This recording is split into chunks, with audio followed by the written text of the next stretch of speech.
share with you a few verses from Matthew's first chapter. Kind of what it's all about. Now, the birth of Jesus, the Messiah, took place in this way. When his mother Mary had been engaged to Joseph, before they lived together, she was found to be with child from the Holy Spirit. Her husband, Joseph, being a righteous man and unwilling to expose her to the public disgrace, planned to dismiss her quietly. But just when he resolved to do this, an angel of the Lord appeared to him in a dream and said, "Joseph, son of David, do not be afraid to take Mary as your wife, for the child conceived in her is from the Holy Spirit. She will bear a son, and you are to name him Jesus, for he will save his people from their sins." All this took place to fulfill what had been spoken by the Lord through the prophet. "Look, the virgin shall conceive and bear a son, and they shall name him Emmanuel," which means God with us. When Joseph awoke from sleep, he did as the angel of the Lord commanded him. He took her as his wife, but had no marital relations with her until she had borne a son, and he named him Jesus. So ends the reading of God's holy word. I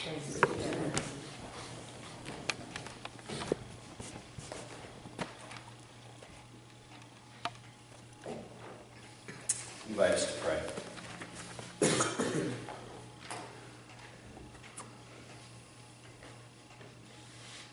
Eternal God of grace and goodness, we thank you for this culminating time as we come to the close of the Advent season, time when the candles burn brightly, and we reach that climax of miracle, the birth of Jesus.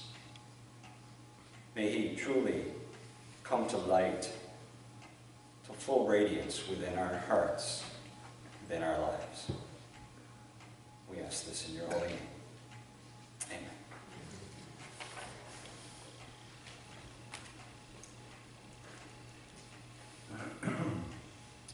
Well, I sat down to wrap Christmas gifts the other day. Gifts I was going to be sending along to my family in Virginia. I thought I was pretty cute. I wrote on the box, "Yes, Virginia, there is a Santa Claus." These are my beloved family, my sister's family, and I appreciate them greatly. And as I assembled the tools for this wrapping effort, I had in mind a nice, relaxing time of really savoring the Christmas spirit of love and peace. Until I picked up the scissors. Then all hell broke loose. First I fumbled around with that infernal wrapping paper, cutting my first piece exactly 1/4 inch too short for the box I was wrapping. I tried to stretch it, but as you know, that never really works, and I only succeeded in ripping all the corners. Then I managed to twist the Scotch tape back over upon itself and make a hopeless mess of it, only to realize that I'd used up the last tape on that roll. Then once the box was wrapped, and I wrestled that beautiful red bow right into position and defiantly taped it right down so it wouldn't move. I had now placed the bow squarely over the top of the tag, indicating who it was for. Then came the worries. Did I get enough for my nephews and my niece? Are gift cards too impersonal? Who needs gluten-free?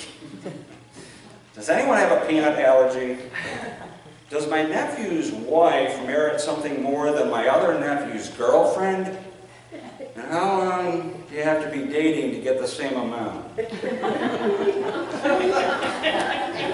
At that point, if someone had had the poor judgment to strike up a chorus and have a holly jolly Christmas, I probably would have dumped them in the nearest vat of eggnog. And then the irony hit me.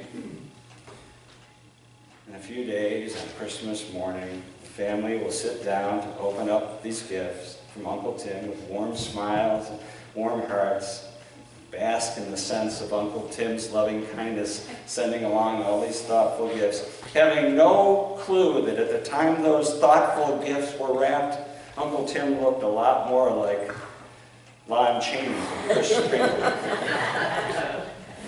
So you might ask, why this long digression into this dark underbelly of Yuletide bliss? Well, because it seems like from the very start, Christmas had a dark underbelly, an unseemly side of anger and fear and stress that was part and parcel of that great glowing miracle, the new life in baby Jesus. And that seems to be the way of miracles from my standpoint anyway. As any cook or woodworker or sculptor or knitter will surely say, it's going to get ugly before it gets pretty.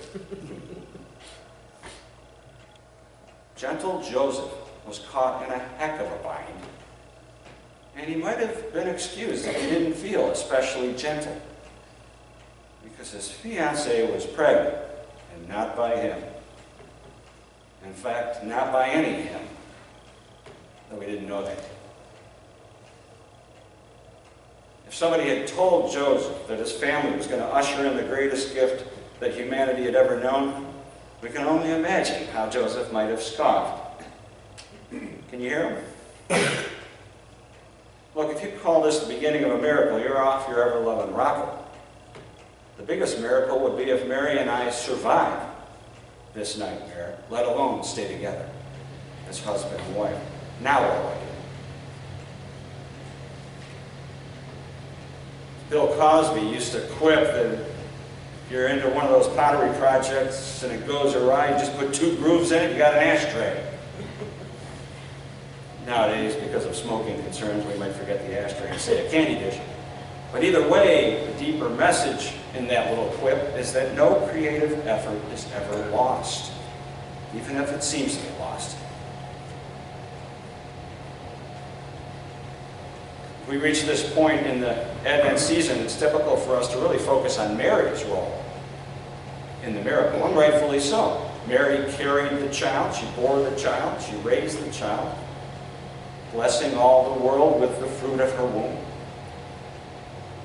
But with so much attention often given to Mary, I think Joseph can sometimes seem like just a dutiful, silent appendage to the drama. Perhaps tossing a bit more hay in the manger and keeping the ox and the ass from fighting. But Joseph does something that is ever so important early in this saga, something that many of us find difficult to do. In the heat of shame and anger, paralyzing fear, Joseph listens. He's long past the point of retaining any sense of honor or integrity.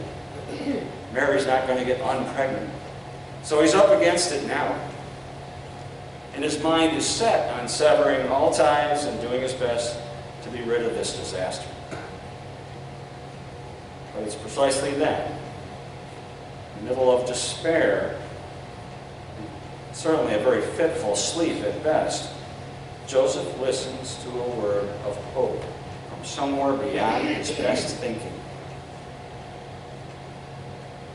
Walter Brueggemann, theologian, wrote this. He says, God will recruit as necessary from the human cast in order to reorder human history. In the heat of the turmoil of shame and fear, we might hear Joseph protest. Look, are we the best you can find in the human cast? Given our sordid state, how about we just stand in the wings as extras? Surely you can find somebody more fitting to play the leading roles. He was in a mess. They all were.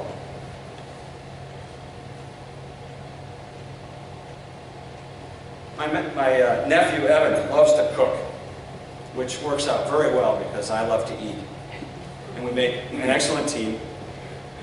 But when Evan cooks, he reminds me a little bit of Andy Warhol or some other free-spirited artist. His artistry often makes it almost halfway up all four walls of the kitchen. And certainly across every available space of the counter. Nothing a fire hose can't fix, but it is messy, even if it's good. The creative process is almost never neat or tidy. Birth isn't. Now, frankly, the last birth that I saw took place in a barn, but it wasn't a human.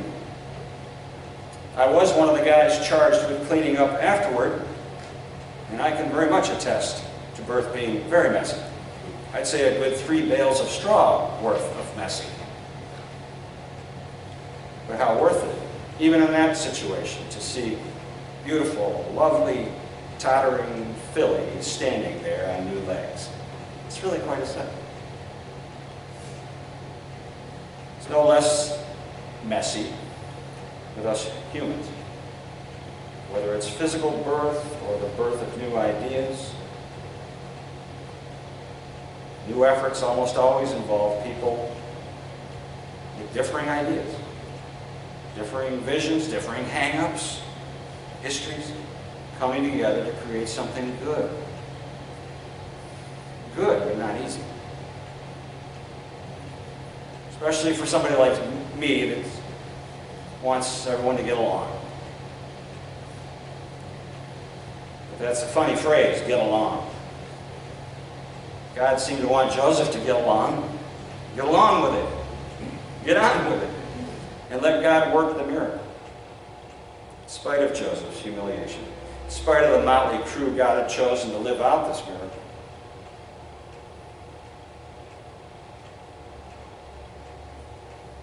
Not too long ago, I participated in doing a 500-piece crossword puzzle.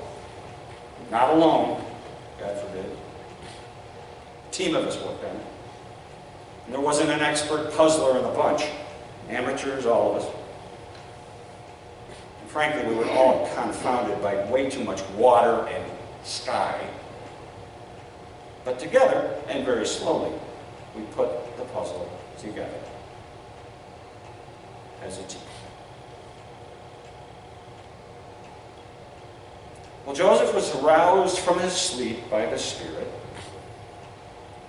that I think is forever rousing us from sleepy distractions, mobilizing fear. Spirit that doesn't care a lick about our individual self-doubts or our collective self-doubts. Spirit who's telling us to let go.